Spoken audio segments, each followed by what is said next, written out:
Hello बच्चों, उम्मीद है आप लोग अपनी छुट्टियां एंजॉय कर रहे होंगे, साथ साथ अपनी पढ़ाई भी एंजॉय कर रहे होंगे।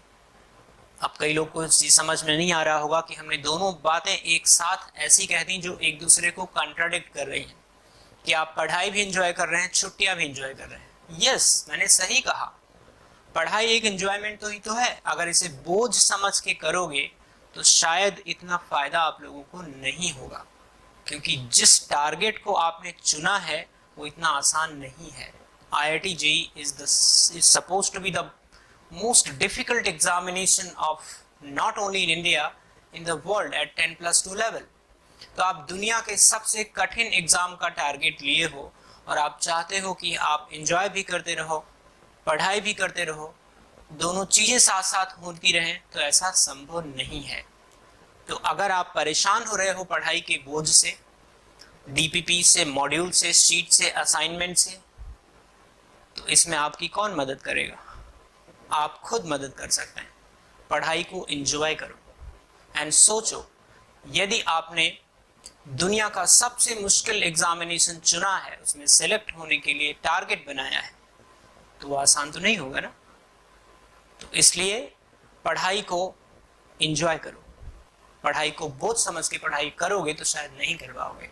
एंड मैं दावे के साथ कह सकता हूं कि आप अपनी सेल्फ एनालिसिस, सेल्फ इंट्रोस्पेक्शन करके देखो तो आप पाओगे कि जितना टाइम आज की डेट में आपकी लाइफ में एक दिन में है, शायद उसका आधा भी यूज कर लोगे कायदे से एकेडमिक टारगेट के लिए, या एकेडमिक टारगेट को पूरा करने के लिए, या करियर के टारगेट को पूरा करने के लिए, तो शायद बहुत अच्छी तरीके से बहुत अच्छी रैंक आप ले आओ। राइट? तो पढ़ाई को पढ़ाई समझो, पढ़ाई को एक जिम्मेदारी समझो, पढ़ाई को एंजॉय करो। ठीक है, चलिए इसी टोन पे आज का लेक्चर शुरू करते हैं। और आज का लेक्चर रिलेटेड है प्लैंक्स क्वांटम थियरी से। लास्ट लेक्चर में हम लोगों ने पढ़ा था ब्लैक बॉडी रेडिएशन, जिसमें ये सीखा था कि एक आइडियल बॉडी जो हर प्रकार के रेडिएशंस को एब्जॉर्ब कर लेती है, इमिट करती है, उसे ब्लैक बॉडी कहते हैं। लेकिन जो एक्सपेरिमेंटल ग्राफ पढ़ा था वो बहुत कन्विंसिंगली चीजों को एक्सप्लेन नहीं कर पाता। तो इस चीज में उस चीज को ऐड करने के लिए, उस चीज को और प्रॉपर्ली समझाने के लिए प्लांक ने अपनी थियरी दी, जिसके कुछ पॉइंट्स आपके सामने लिखे हुए हैं। मैं एक एक करके आपको समझाता हूँ। पहला है एब्जॉर्प्शन और emission of energy take place discontinuously in the form of small packets of energy called as quantum। मतलब एनर्जी का emission या absorption कंटिन्यूस नहीं होता, ये हमेशा डिसकंटिन्यूस होता है, हमेशा पैकेट्स ऑफ एनर्जी के फॉर्म में होता है। Either be 1 packet, 2 packet, 3 packet, 4 packet. You can not have 1.5 packets. आगे लिखा हुआ है, ये हम बात करेंगे अभी। तो कहने का मतलब ये है कि जो एनर्जी का एमिशन या एब्जॉर्प्शन होता है किसी भी ऑब्जेक्ट के अंदर, वो हमेशा स्मॉल पैकेट्स के फॉर्म में रहता है और डिसकंटिन्यूअस रहता है। दूसरा पॉइंट है the light. For light the quantum is called as photon. Light या किसी और इलेक्ट्रोमैग्नेटिक वेव्स के लिए हम लोग फोटोन कहते हैं, उस पैकेट ऑफ एनर्जी को फोटोन नाम देते हैं। यानी अगर कोई ऑब्जेक्ट पे लाइट गिरता है तो वो ऑब्जेक्ट फोटॉन्स एब्जॉर्ब करता है और हाई एनर्जी स्टेट में आ जाता है। राइट? अगर हमारे ऊपर लाइट गिरती है तो हमें भी इस बात का एहसास होता है कि टेम्परेचर बॉडी का या एनर्जी स्टेट बॉडी का चेंज हो जाता है। तो that photon consist of certain energy value. Third है energy of each quantum is directly proportional to its frequency. यानी हर एक पैकेट ऑफ एनर्जी का जो वैल्यू होता है that is directly proportional to nu. इसी को मैं लिख सकता हूं E is equal to h nu. H is known as Planck's constant. इसकी वैल्यू होती है 6.626 इंटू 10⁻⁻34 जूल सेकेंड। ठीक है, तो H का वैल्यू इतना होता है, और इसकी हेल्प से अगर मुझे किसी फोटोन का वेवलेंथ पता हो, फ्रीक्वेंसी पता हो, तो हम उसकी एनर्जी निकाल सकते हैं। इसको यूं भी लिख सकते हैं E is equal to h into c upon lambda, where c is velocity of light। आपको ऑलरेडी मैं समझा चुका हूं कि हर एक इलेक्ट्रोमैग्नेटिक रेडिएशन लाइट की स्पीड से ट्रैवल करता है, तो उसके फोटोन का एनर्जी निकालने के लिए I can apply h into c upon lambda. ठीक है, यहाँ पे एक और चीज मैं बताता हूँ, कई बार इस चैप्टर में अपने को जरूरत पड़ेगा। लाइक E का value h c upon lambda है, h अपने को पता है, h की वैल्यू अगर मैं रख दूं 6.626 into 10 raised to the power minus 34 joule into second, c है 3 into 10 power 8 metre per second divided by lambda. यहां से अगर आप वैल्यू निकालोगे लैम्डा को, यदि मीटर में रख दोगे तो ये वैल्यू जूल में आ जाएगा, एनर्जी जूल में आ जाएगा। यू कैन चेक, मीटर और मीटर से कैंसिल हो जाएगा, सेकेंड और सेकेंड कैंसिल हो गया, सिर्फ जूल आ गया। अब इसी को यदि मैं कन्वर्ट करना चाहूँ इलेक्ट्रॉन वोल्ट में, तो आप इस एनर्जी को पूरे को 6.626 into 10 raised to the power minus 34 joule into second, या ऐसे लिख लूँ into 10 raised to the power 8 joule divided by lambda electron volt हो गया। और यदि आप लैम्डा की वैल्यू एंगस्ट्रॉम में रख दो, यदि आप लैम्डा की वैल्यू एंगस्ट्रॉम में रख दो तो यही वैल्यू आ जाती है 12400 divided by lambda in angstrom, and this is going to be energy in electron volt। ये बड़ा इंपॉर्टेंट कन्वर्जन है, इससे बहुत सारे क्वेश्चंस बड़ी आसानी से अपने हो जाते हैं। तो अगर लैम्डा मुझे दिया हो एंगस्ट्रॉम में और एनर्जी मुझे निकालना हो इलेक्ट्रॉन वोल्ट में, तो we can directly apply this formula, क्योंकि इसमें कैलकुलेशन सारी हमने कर दी ऑलरेडी। एंड जो 12400 वैल्यू है ये भी याद रखना आसान होता है।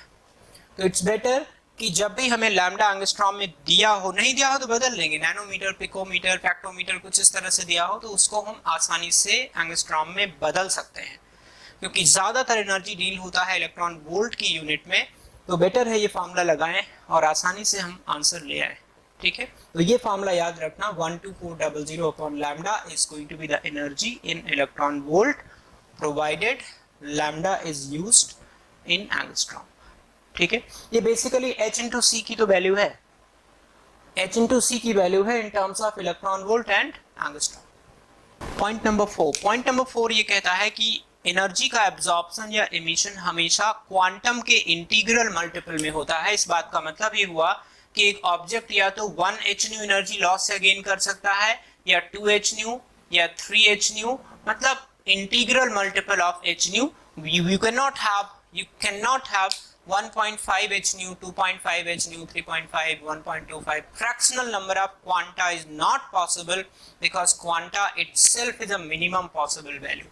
तो आप quanta को तोड़ नहीं सकते, ये minimum possible value होती है, इसको तोड़ना पाप है। ठीक है, and point number 5, ये बड़ा इंपॉर्टेंट पॉइंट है एटॉमिक स्ट्रक्चर में। जब भी हम लोग मोर्स मॉडल पढ़ते हैं तो उसकी बहुत जरूरत पड़ती है। ये बताता है कि जब भी कोई माइक्रोस्कोपिक पार्टिकल किसी इलेक्ट्रोमैग्नेटिक वेव से इंटरैक्ट करता है तो हमेशा एक टाइम पे एक फोटोन खाता है।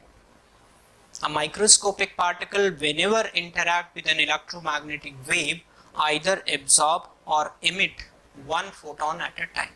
जब भी कोई माइक्रोस्कोपिक पार्टिकल किसी इलेक्ट्रोमैग्नेटिक वेव से इंटरैक्ट करता है तो एक टाइम पे सिर्फ एक फोटोन का एमिशन करता है। Right, this is all about Planck's quantum theory. बहुत यूजफुल थ्योरी है, आगे बहुत सारी चीजों में हमें काम आने वाली है। तो चलिए कुछ क्वेश्चंस करते हैं इस पे बेस्ड। तो चलिए ट्राई करते हैं क्वेश्चन नंबर 1। इसमें 1 मोल फोटोन की एनर्जी निकालनी है और फ्रीक्वेंसी दी हुई है। तो हमें जो फार्मूला एक फोटोन के लिए पता है, energy of one photon is equal to h nu और h c upon lambda। तो energy of one mole photon कितना हो जाएगा? This is going to be Avogadro number 6.023 into 10 raised to the power 23 h nu। तो ये हो जाएगा 6.023 10 power 23 into 6.626 10 raised to the power minus 34, और न्यू की वैल्यू दी हुई है 5 into 10 power 14 hertz. This comes out to be 199.5 into 10 power 3 joule. This is 199.5 into 10 into, इसको simply kilo joule per mole में डाल दिए। ठीक है, this is going to be your answer. Simple है, इससे सिंपल क्या सवाल करोगे आप। अगला क्वेश्चन है, 100 watt bulb emits monochromatic light। बेटा मोनोक्रोमैटिक लाइट का मतलब होता है लाइट ऑफ सिमिलर वेवलेंथ, यानी उस लाइट में वेवलेंथ सभी फोटॉन्स का सेम है। Clear? Monochromatic light of wavelength 400 nanometre, 1 nanometre is 10⁻⁹ metre, ये बात ध्यान रखना करते वक्त। Calculate the number of photons emitted per second of the bulb. ठीक है, तो चलिए ट्राई करते हैं। पर सेकेंड यानी टाइम दिया हुआ है, बल्ब का पावर दिया हुआ है कि आप जानते हैं इलेक्ट्रिकल एनर्जी को मैं लिख सकता हूं पावर इनटू टाइम। तो electrical energy available is equal to power into time. Power है 100, टाइम है 1 सेकेंड, 100 जूल। ठीक है, and energy of 1 photon is equal to hc upon lambda. This is going to be 6.626 into 10 raised to the power minus 34 into 3 into 10 raised to the power 8 divided by lambda. Lambda is given as 400 nanometre, इसको मैंने metre में convert कर लिया, तो इसको मैं मान लेता हूं x जूल। ठीक है,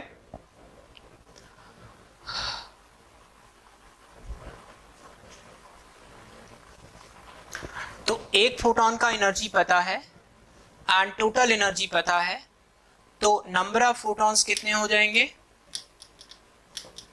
total energy divided by energy of 1 photon. ठीक है, इसको आप सिंपली 100 जूल को x से डिवाइड कर दो, तो this comes out to be 2.012 into 10 raised to power 20 photons. This is going to be your answer. Total energy निकाला, एक फोटॉन की एनर्जी निकाला, टोटल एनर्जी को एक फोटॉन की एनर्जी से डिवाइड कर दिया, आंसर हो गया, खुश हो गए। Next problem, problem number 3। Calculate the number of photons emitted by a bulb of 40 what in 1 minute with 50% efficiency. Lambda दिया हुआ, hc का वैल्यू दिया हुआ है जो हमने डिराइव किया था थियरी के दौरान, वो भी इसके अंदर क्वेश्चन में गिवन है। तो चलिए बात करते हैं। सबसे पहले टोटल एनर्जी निकाल लीजिए। Total energy is equal to 40 watt, power into time again, 40 watt into 1 minute का मतलब 60 सेकेंड, 2400 जूल की एनर्जी मेरे पास अवेलेबल है। वॉट इनटू सेकेंड जूल होता है, वॉट पावर की यूनिट होती है जो बेसिकली जूल पर सेकेंड होता है, तो हमने वॉट को सेकेंड से मल्टीप्लाई कर दिया, जूल आ गया। 2400 joule is the total energy supply. इसमें से सिर्फ 50% ही लाइट में कन्वर्ट हो रही है, ऐसा क्वेश्चन में गिवन है। 50% एफिशिएंसी का मतलब ये होता है कि जितनी इलेक्ट्रिकल एनर्जी आपने सप्लाई की है उसका 50% ही लाइट में कन्वर्ट हो रही है। ठीक है बच्चे, तो देखिए amount of energy available, amount of energy available to convert will be only 50% of this. This is going to be 1200 joule, 1200 joule. And energy of 1 photon,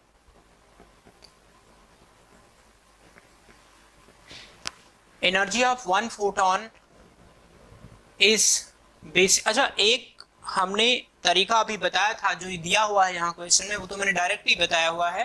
if you can recall 12400 divided by lambda, लेकिन ये electron volt में आएगा, ये ध्यान रखना। तो ये हो जाएगा आपका 12400 अपॉन 6200, ये आ गया 2 इलेक्ट्रॉन वोल्ट। अब हम एक काम करते हैं, जो एनर्जी मुझे कन्वर्ट करनी है उसको भी मैं इलेक्ट्रॉन वोल्ट में बदल लेता हूँ। तो ये हो जाएगा आपका 1200 joule upon 1.6 into 10 raised to the power minus 19 electron volt. एक इलेक्ट्रॉन वोल्ट में 1.6 इंटू 10 पावर माइनस 19 जूल होता है, पीछे कहीं पढ़ा चुके हैं। तो जूल को इलेक्ट्रॉन वोल्ट में बदलने के लिए 1.6 10 पावर माइनस 19 से डिवाइड कर दिया। ठीक है, तो अब हम लोग निकाल सकते हैं number of photons is equal to total energy available, total energy available for conversion upon energy of 1 photon। Photon. This is going to be, total energy आपका है 1200 divided by 1.6 into 10 power minus 19 and energy of one photon 2 eV है. This comes out to be 3.75 into 10 power 21. Question number 4. Bond energy bromine का दिया हुआ है 194 kilo joule per मोल. ये this has a meaning. 11th class के बच्चों के लिए इसका क्या मतलब होता है जरा समझिए, क्योंकि बहुत ज़्यादा डिटेल में बॉन्ड एनर्जी के बारे में नहीं जानते हैं, तो मैं बता दूं. इसका मतलब है 1 मोल बॉन्ड को तोड़ने के लिए रिक्वायर्ड एनर्जी दी हुई है ना. और कंसेप्ट ये है कि जब फोटोन आके गिरेगा तो एक फोटोन एक मॉलिक्यूल को फोड़ता है, ये याद रखना. यानी one photon will interact with one molecule only. तो जब आप फोटोन की एनर्जी और मॉलिक्यूल की बॉन्ड एनर्जी इक्वेट करेंगे तो ध्यान रखना पर मोल की बजाय पर मॉलिक्यूल चाहिए, या फोटोन भी 1 मोल ले लेना. तो चलिए करते हैं. Calculate the minimum wave number. This time we need to calculate wave number. Wavelength नहीं है, इससे भी कंफ्यूज ना होना. Required to break this bond. Data दिया हुआ है, ठीक है. तो सबसे पहले हम लोग बॉन्ड एनर्जी लिख लें. Bond energy is equal to 194 kilo joule को जूल में कन्वर्ट कर लिया. पर मोल है तो पर मॉलिक्यूल कितना हो जाएगा, डिवाइडेड बाय 6.023 10⁻23 जूल पर मॉलिक्यूल, ठीक है. और यही एक मॉलिक्यूल के बॉन्ड को तोड़ने के लिए रिक्वायर्ड एनर्जी है. और ये एनर्जी कहां से आएगी, फोटोन की एनर्जी से.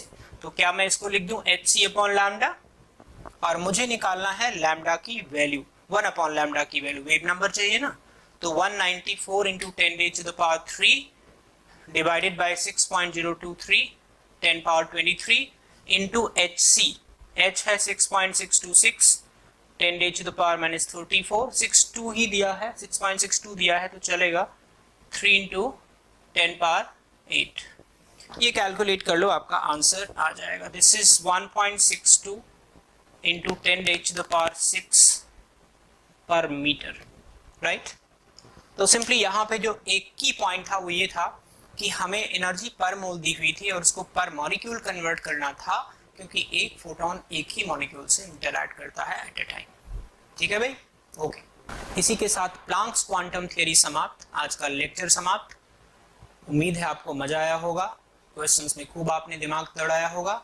अगर आपको समझ आया तो लेक्चर को लाइक कीजिए. अगर कोई डाउट है तो कमेंट कीजिए, और खुद सब्सक्राइब कीजिए और अपने फ्रेंड्स को शेयर कीजिए ताकि वो भी इसका फायदा उठा सकें. तो see you in the next lecture.